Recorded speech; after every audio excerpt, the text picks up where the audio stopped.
All right. Hello, everybody. Happy Friday.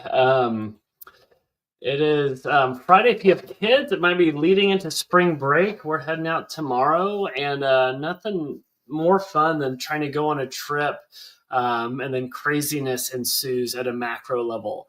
But before I kind of skip off, we wanted to talk about this. It's with our clients at GrowthHit. We're having conversations on a daily, hourly basis with our brand Neat.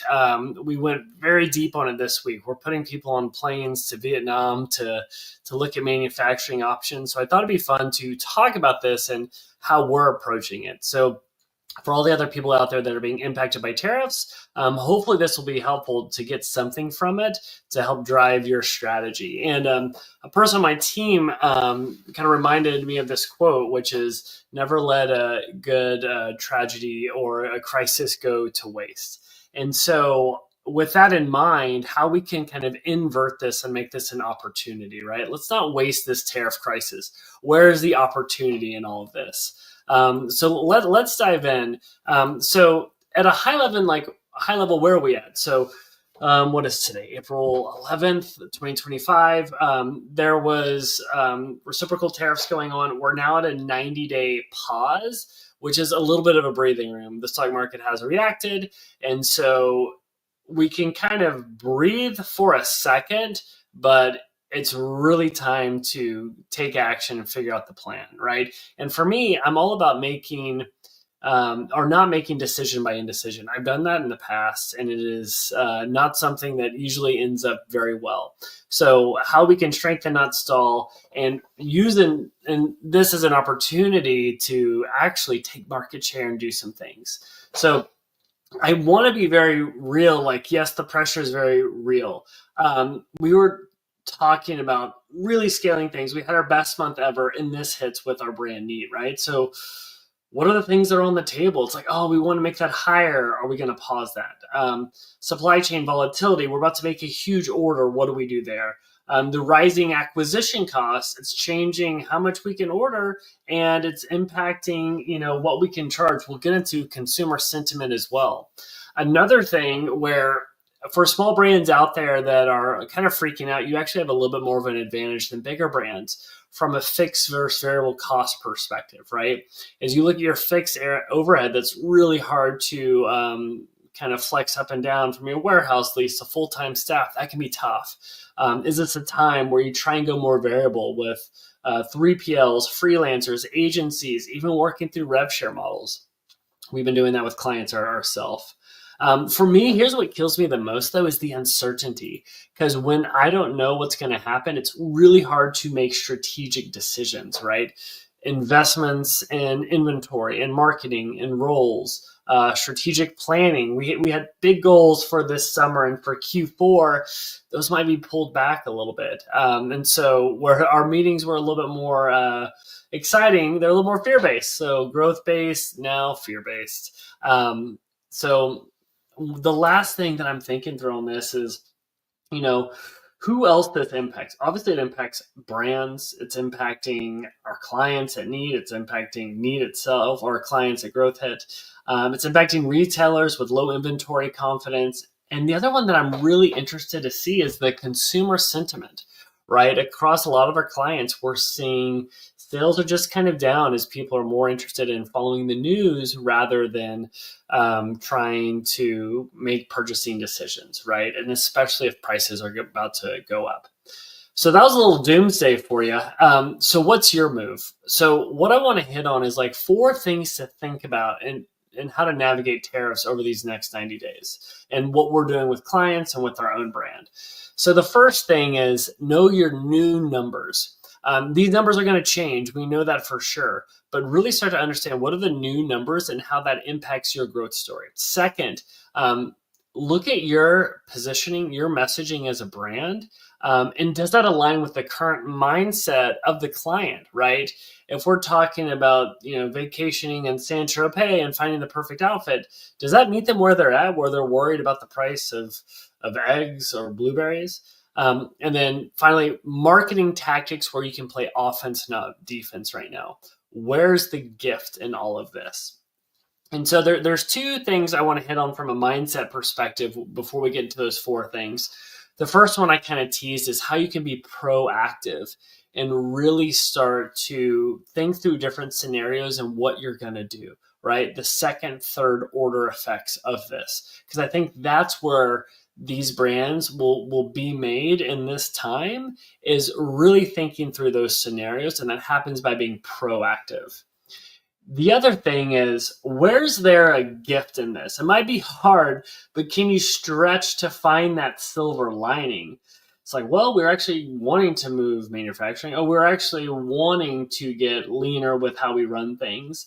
Oh, we wanted to do pricing experiments. So this is a real quick forcing function for that, right?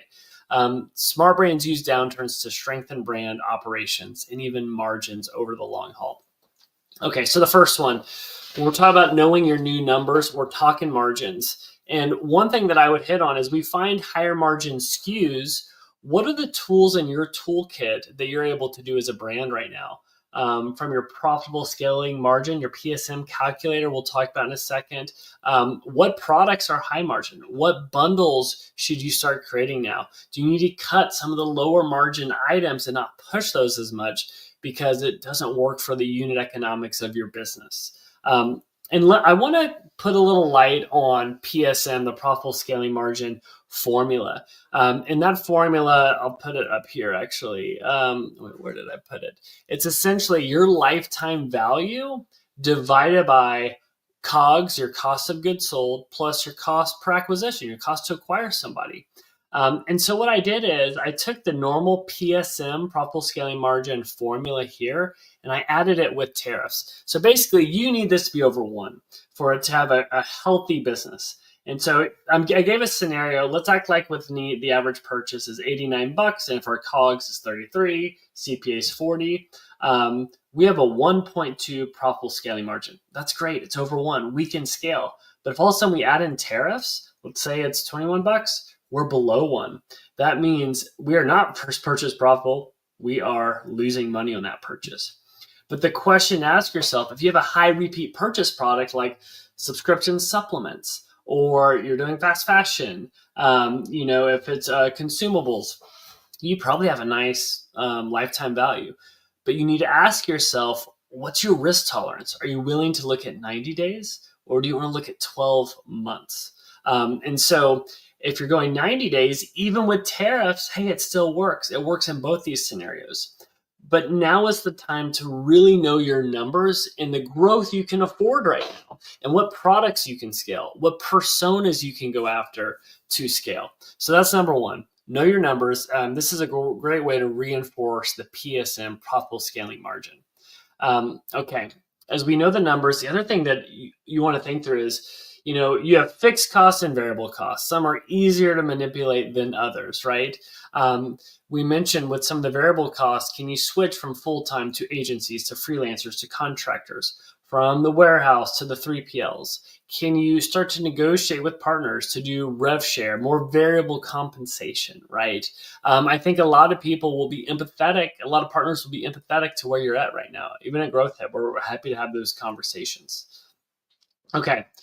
As you're dialing in your numbers, you're looking at your PSM, you're looking at your fixed versus variable costs. Now let's go on the product and consumer facing side, your messaging. Again, we need to read the room, right? You walk into the room, people aren't super fired up right now. They're thinking about other things. Your messaging needs to align with that. So if you have the ability with products where you can position them in different ways, it's all about value right now. Instead of being a nice to have, how can you be a must have? How can you be an essential product? That means you're leaning into quality, durability, multiple use cases, getting the ROI on a product, right? Focusing on outcomes over features. So that's something that I'm thinking through. Another one is, this might not be right for all brands, but you can do a little bit of scarcity if you still have products at the pre-tariff price to do a marketing moment. That won't be on brand for a lot of companies, but some companies, it's a great way to maximize value in the short term. I'm talking to other marketers where they're like, hey, Can we make this the new Black Friday, right? But with tariffs. And so doing different marketing moments around this. A lot of people are leaning into pre-orders to try and test the demand to really see what they should order into. And if you have a warm audience that hasn't been reactivated, that's something to go after. Another one I wanted to hit on with this third category after messaging, which is marketing and tactic testing. This is the big one that most of our clients are talking about, which is price experiments. How do we pass through these tariff prices? Do we just take the hit? Do we share the price? Do we pass or the lift? Do we share all of it with the consumer? Those are decisions to be made. What I'm showing here is a screenshot. I believe this is Fabletics. They're putting like the tariff surcharge right here. Other brands, they're not talking about it at all. They're raising their price where they're splitting half the cost. But what I would say is rather than making sudden changes, I would test into this. You can use tools like Convert, VWO, you can use Shoplift. There's lots of great tools out there. So for us, we're looking at our free shipping threshold. Do we need to push that back? We're looking at the free gift with purchase. We're looking at testing minimum quantities and bundles to work this into our website. So right now with Neat, we're updating our bundles. We're updating those thresholds. We're actually looking at, instead of doing discounts, doing a gift with purchase. So there's lots of different levers you can play with. But the main thing I would say is this could be a great time to start to build that muscle of testing offers, testing prices. And there's lots of stuff to be done there. Another one, scarcity is definitely a strategy here, whether you can be deadline based or pre-tariff price based, creating a little bit of urgency. Again, this could be a turnoff for some, but some brands, this could make sense. But again, just to kind of reinforce where my head is at, where's the gift in this, right? Is this a forcing function for you to renegotiate? Is this a forcing function to build the muscle of testing and learning? Is this a forcing function to really dial in your numbers and run those scenarios based on how the tariffs land? You know what to do. But I hope this was somewhat helpful in this time where it's a little bit uncertain, to give you a few tools in your tool belt that you could potentially deploy. We'll have more updates on this. We'll be sharing what we're doing with Need as we're navigating all this, and people are on planes across the world figuring out what we're going to do. But more to come. I know today's one was short, but wanted to hit on something that was hopefully relevant and helpful. But hope you guys have a great weekend. Thank you.